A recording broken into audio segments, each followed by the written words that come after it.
Hey, good morning. Today's another one of our first fives. Today, we're looking at a text that many of you have heard or read or might even know by heart. It's Psalm 23. I mean, it's read at almost every single funeral, and that's not necessarily a bad thing. It's just the reality of how we tend to walk through this text. It gives us comfort in difficult times. And so I'm just going to read the psalm. But as I read the psalm, I want you to think about a couple things. The psalms are for us, they're songs, they're poetry, they're lament, they're our heartaches, they're our yelling at God, they're our frustrations, our celebrations.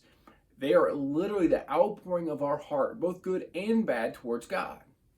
They're often our reflection about the character of God and even our wishes upon what we want God to do, not necessarily what God will do. And you see that all the time when they want their enemies to be smited and everything else. You'll see psalmists write. It's not always the heart of God, but what I love about the Psalms is it shows the vulnerability of the authors. It shows the reality that we're invited to come to God with what we are, where we are, and what we're going through. And so here's Psalm 23 for us today. The Lord is my shepherd. I shall not be in want. He makes me lie down in green pastures. He leads me beside quiet waters. He restores my soul. He guides me in paths of righteousness for his name's sake. Even though I walk through the valley of the shadow of death, I will fear no evil, for you are with me. Your rod and your staff, they comfort me.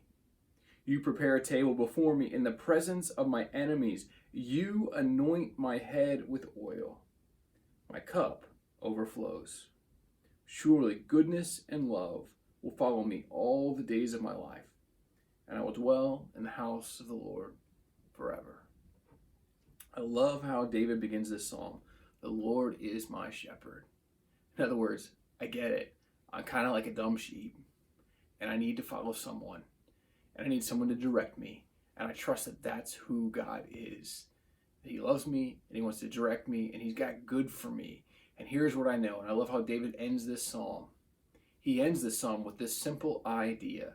If we will just trust God with our whole life, our whole being, then eventually, at the end of my life, I will spend all eternity in the presence of God.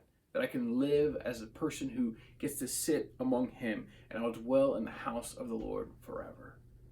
So maybe today, you need to just trust that you can rest with God.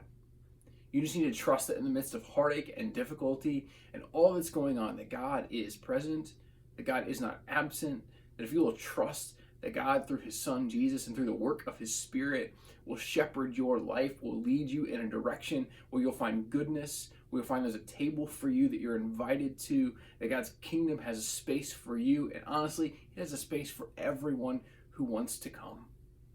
This is the hope of Psalm 23. It's the hope of a psalmist crying out, trusting that God is good. So we find all throughout the scriptures. I'm always reminded in John chapter 1 where we find out that God is love.